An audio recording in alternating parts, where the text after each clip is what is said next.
पूरे बलूचिस्तान के तमाम मसाइल से मुतालिक, उनके मामलात से मुतालिक हर सतह के ज़िम्मेदारान बिलवास्ता या बिलावास्ता इस इंतहाई अजीम इजलास में शरीक होते हैं और हर एक की ज़िम्मेदारी, चाहे वो हाउस के अंदर हैं या हाउस के साथ बैठे हैं, उनकी ज़िम्मेदारियों का एहसास होता है। मुकन्नना गवर्नमेंट साइड, अपोजिशन साइड, मुख्तलिफ महकमों के सेक्रेटरी साहिबान, लॉ एनफोर्सिंग एजेंसीज़ के ज़िम्मेदारान और उसके साथ मीडिया के ज़िम्मेदारान इस इजलास में एक नहज तक शरीक होते हैं। अपनी ज़िम्मेदारियों का ज़ाहिर है कि एहसास भी होता होगा और इन ज़िम्मेदारियों का परफॉर्मेंस भी ज़रूरी होता है तमाम उन लोगों का जो किसी न किसी सतह में इस इजलास से मुताल्लिक हैं। लेकिन अनफॉर्चुनेटली यहाँ देखा ये जा रहा है कि गवर्नेंस में बहुत बड़ी फलाह है, जिसके ज़िम्मेदार हम सब हैं, चाहे वो इलेक्टेड मेंबर्स हैं या फिर हुकूमत बलूचिस्तान के किसी भी सतह के ज़िम्मेदार हैं। अब एक छोटी सी बात जनाब स्पीकर साहब, बोलान मेडिकल कॉलेज का एक और मेडिकल कॉलेज झालावान मेडिकल कॉलेज के नाम से और लोरेलाई मेडिकल कॉलेज के नाम से ये हुकूमत, यहाँ बैठे हुए लोग ये मंजूरी देते हैं, कॉलेज खुलता है, तलबा दाखिला लेते हैं, जिस तरह मेरिट तयन होता है सिलेबस के मुताबिक मुख्तलिफ इलाकों से लोग बच्चे आकर दाखिला लेते हैं। दाखिला लेने के बाद वो पढ़ते हैं। 3 साल थर्ड प्रोफेशनल का इन्होंने इम्तिहान दिया है, इस वक्त चौथे प्रोफेशनल में हैं और चौथे प्रोफेशनल का इम्तिहान देने के बाद अगले साल वो आखिरी साल उनका होगा और MBBS की डिग्री लेकर चले जाएंगे। लेकिन अनफॉर्चुनेटली आज तक ये बच्चे रजिस्टर नहीं हुए हैं PMC के साथ, गोया उनकी डिग्री की कोई हैसियत नहीं है।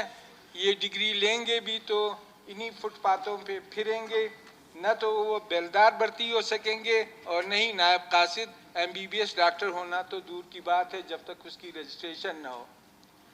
तो ये एक बहुत बड़ा अलमिया है। बच्चे और उनके वालिदैन अपने तमाम वो करके जतन करके बच्चे को डॉक्टर बनाते हैं और बच्चे का एंड ये है कि बच्चा अनरजिस्टर्ड है, अगर वो MBBS की डिग्री लेता है तो इसकी कोई हैसियत नहीं। ये इंतहाई अहम मसला है, इसको जनाब स्पीकर साहब नोट फरमा लीजिए। इसी तरह गवर्नेंस से मुतालिक आपकी नॉलेज में लाता हूँ कि यहाँ पे किडनी सेंटर के नाम से एक इदारा है, यहाँ से 15-16 साल से वहाँ लगे हुए ऑफिशियल्स वहाँ काम करते हैं। उन्हें बरतरफ किया गया है और उनके खिलाफ ताबेदार रहने के लिए उनके खिलाफ FIRs भी दर्ज किए हैं और इनकी माश का कोई सबील नहीं है। अब ये लोग 15 साल नौकरी के बाद न तो किसी और जगह एडजस्ट हो सकते हैं और नहीं उनको कोई नौकरी मिल सकती है और नहीं इनको कोई, क्योंकि एज का जो लिमिट है वो सब ये क्रॉस कर चुके हैं। अब हाल ही में एक इनका जो एक लड़का है यहाँ पे नकीबुल्ला, ये ट्रांसपोर्ट ऑफिसर था, इन्हीं FIR में भी आया, बरतरफ भी हुआ। हाई कोर्ट में उसने केस किया और हाई कोर्ट ने चीफ जस्टिस साहब की अदालत से इसको रिलीफ मिल गई, इसको रीइंस्टेट किया और कानून ये बताया कि जी ये सरकारी मुलाजिम है, इनका बीडा एक्ट के तहत हेल्थ के हज़रात होंगे। तशरीफ़ फरमा, ये इसको नोट कर लीजिए क्योंकि हेल्थ मिनिस्टर साहब नहीं हैं। तो बीडा एक्ट के तहत इनके खिलाफ कार्रवाई होती, लेकिन इनको ऐसे बैक जुम्बिश कलम बरतरफ करना ये ज़्यादती है, जुल्म है और इसको रीइंस्टेट किया। इसी तरह 13-14 और ऑफिशियल्स और ऑफिसर्स हैं इसी किडनी सेंटर के। तो ये मेरी गुजारिश है कि ये 15 साल लोग काम करते हैं, फिर बाद में उनको एक टिश्यू पेपर बनाकर फेंक दिया जाता है। ये क्यों ऐसा होता है? इसी तरह जनाब स्पीकर साहब, एक जनाब की तवज्जो के लिए कि एक 2012 में वोकेशनल ट्रेनिंग सेंटर में 195 लोग अपॉइंट हुए हैं। 12 साल उन्होंने सर्विस की है और 12 साल के बाद अब उनको दर दर के धक्के खाने पड़ रहे हैं। आखिर ऐसा होता क्यों है? क्या ये जो महकमे हैं इनकी ये जिम्मेदारी नहीं बनती कि वो तयन करें कि इस आदमी को अब लगाना है और इसकी ये ड्यूटी है, उसके तमाम जो अपॉइंटमेंट के शराइत है उसको दे देते हैं। 10-12 साल के बाद उसको धत्कारना मैं नहीं समझता कि ये इंसाफ है या ये गवर्नेंस का कोई तरीका है। इसी तरह CNW के जनाब 300 कुछ मुलाजमीन हैं, उन्होंने 10-12 साल सर्विस की। अब ये हुआ कि जी अब चूंकि आपकी अपॉइंटमेंट इलीगल थी, अब किसने इलीगल अपॉइंटमेंट की इसका आज तक कोई इदराक नहीं हो रहा है। लेकिन वो लोग जो 300, 350 या 400 लोग हैं, वो 4 साल 15 साल सर्विस के बाद अब वो धर धर की ठोकरें खा रहे हैं। ये गवर्नेंस क्यों किस तरह होती है? ये MPS तो आ जाते हैं, कल चले जाते हैं, लेकिन ये सिस्टम तो अपनी जगह पर रहता है, ये महकमे तो अपनी जगह पर होते हैं, इन महकमों की अपनी कार्रवाई तो अपनी जगह पे होती है, लेकिन ऐसा ज्यादती और ऐसा जुल्म क्यों होता है? इसी तरह एक फैसला हुआ है, एजुकेशन मिनिस्टर साहब भी तशरीफ फरमानी है, एजुकेशन से रिलेटेड लोगों को अच्छी तरह पता होगा कि 1996 में जूनियर इंग्लिश टीचर्स के बारे में एक फैसला हुआ। फैसला ये हुआ कि जी 50% जो है डायरेक्ट रिक्रूटमेंट होगी और 50% प्रमोशन इन्हीं असातिज़ा में से दिया जाएगा। अब 2006 और इस वक्त 2021 है, यही लोग रोडों पे होते हैं, यही लोग हड़ताल करते हैं, यही लोग तोड़फोड़ भी करते हैं, यही लोग फिर महकमों में जब लोग बाहर होंगे, जब लोग दिल से किसी जगह अपनी सर्विस को ज़हनी तौर पे तैयार नहीं होंगे, तो वो महकमे कैसे आगे जाएंगे, वो काम कैसे आगे होगा? और फिर ये जो इस तरह की ब्लैकमेलिंग जो जिस तरह होगी, फिर इस तरह ऑफिसर्स कैसे अच्छा काम करेंगे और फिर ये इसका तयन कैसे होगा? तो ये सारी चीज़ें आए रोज़ आप देख रहे हैं जनाब, हड़ताल है। ये यंग डॉक्टर्स का जो हड़ताल है जनाब स्पीकर साहब, मैं 30 साल से ये देख रहा हूँ। हेल्थ बहुत बड़ा डिपार्टमेंट है, एजुकेशन बहुत बड़ा डिपार्टमेंट है और इसी तरह सिविल सेक्रेटरीट और इससे रिलेटेड कोयटा में ऑफिसेस हैं, इसके लाखों लोग मुलाजमीन हैं, बहुत बड़े डिपार्टमेंट्स हैं।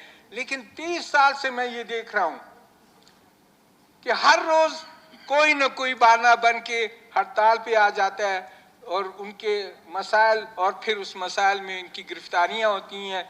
अब एक डॉक्टर को गिरफ्तार करना, क्या उसकी गवर्नेंस की क्या पोजीशन है? एक डॉक्टर पे लाठी चार्ज करना, उसकी क्या सूरत हाल होगी? और फिर ये जो मसला 30 साल से चला आ रहा है, ये क्यों आखिर ख़त्म नहीं होता? और ये जाहिर है कि जो यंग डॉक्टर्स का जो भी इशू है, इसमें तमाम डॉक्टर्स, क्योंकि इनको जो फ़ायदा मिल रहा है तनख्वाहों में इजाफे के, उसमें तमाम जो जितने भी बड़े डॉक्टर हैं वो सारे उसमें जाहिर है कि उनकी सिंपैथी साथ हैं। इसी तरह सेक्रेटरीट में भी आप देख लें, इसमें भी इश्यू यही है कि तनख्वाह हैं, उसके मराहत हैं। उस सिलसिले में भी मैं नहीं समझता कि जितने भी सेक्रेटरीट के जो भी ऑफिसर्स हैं लामहाला उनकी सिंपैथीज भी साथ हैं।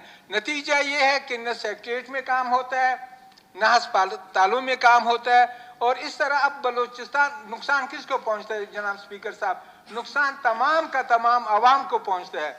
आज अगर किसी के पास थोड़े से पैसे हो, कराची जा सकता हो, तो छोटे से टेस्ट के लिए भी कराची जाता है। ये बलूचिस्तान हेल्थ डिपार्टमेंट के लिए क्या कोई चैलेंज नहीं है? ये बलूचिस्तान के डॉक्टर्स के लिए क्या कोई चैलेंज नहीं है? ये बलूचिस्तान के जितने बड़े हॉस्पिटल जो बनाए गए हैं, प्राइवेट हॉस्पिटल्स, इनके लिए कोई चैलेंज नहीं है? क्या लोग समझते हैं बलूचिस्तान के बारे में? जिसके पास थोड़े से पैसे हों, वो छोटे से टेस्ट के लिए भी कराची जाता है, उसको यहाँ वो अपनी इलाज नहीं कराता। इसी तरह ये जो जॉब डिवीजन का बेंच साइड है, जनाब स्पीकर साहब आपको अच्छी तरह पता है कि जॉब डिवीजन का जो साइड है वो सारा इलाज के लिए मुल्तान जाता है। तो ये भी एक अलार्मिंग सूरत हाल है हमारे महकमों के सरबराहों के लिए, हमारे इस असम्बली के अराकीन के लिए, हमारे जो हेल्थ से मुतालिक या एजुकेशन से मुतालिक स्टेक होल्डर्स हैं, इन सब के लिए एक अलार्मिंग सूरत हाल है कि क्या हम इतने गए। और फिर यहाँ हम बात करते हैं तो गैर ज़रूरी बात क्या जो भी कह देते हैं, लेकिन उसूली तौर पे गवर्नेंस इन चीज़ों को कहा जाता है। तो इसलिए इसकी ज़रूरत, इसी तरह अब इसमें जनाब PPHI के मुलाजमीन हैं, वो भी सारा दिन या तो दफ्तरों में चीखते हैं या फिर रोडों पे होते हैं। BDA के मुलाजमीन हैं, आप न रखते, जिन्होंने गलत कार्रवाई पे लोगों को रखा है उनके खिलाफ तो कोई कार्रवाई होती, वो सारा कुछ किया जाता है। वो ड्यूटी देते हैं या नहीं देते, लेकिन वहाँ पे उनकी हाजिरी लगी हुई है, साल से वो हाजिर हैं। अब उनकी तनख्वाहें भी नहीं है, तनख्वाह नहीं देंगे तो वो कहाँ जाएंगे, वो किधर रहेंगे? तो ये सारा गवर्नेंस का फुकदान है। तो मेरी गुजारिश ये है कि जनाब इसके लिए एक संजीदा आप एक रूलिंग दे, एक संजीदा जो देरपा मसाइल हैं मुलाजमीन से मुतालिक हैं और बलूचिस्तान के मसाइल से मुतालिक हैं, इस पे सर जोड़ के असम्बली की एक ऐसी कमेटी बनाई जाए जिसमें जो सरकारी ऑफिसर साहिबान हैं वो भी साथ हों। एक दफ़ा इन सब का एक मसला तय किया जाए और तय होने के बाद फिर ये जो रोज़ के हड़ताल हैं, रोज़ की मुसीबतें हैं, रोज़ के जंजाल हैं, इससे जान छूट जाए। शुक्रिया मलिक सिकंदर।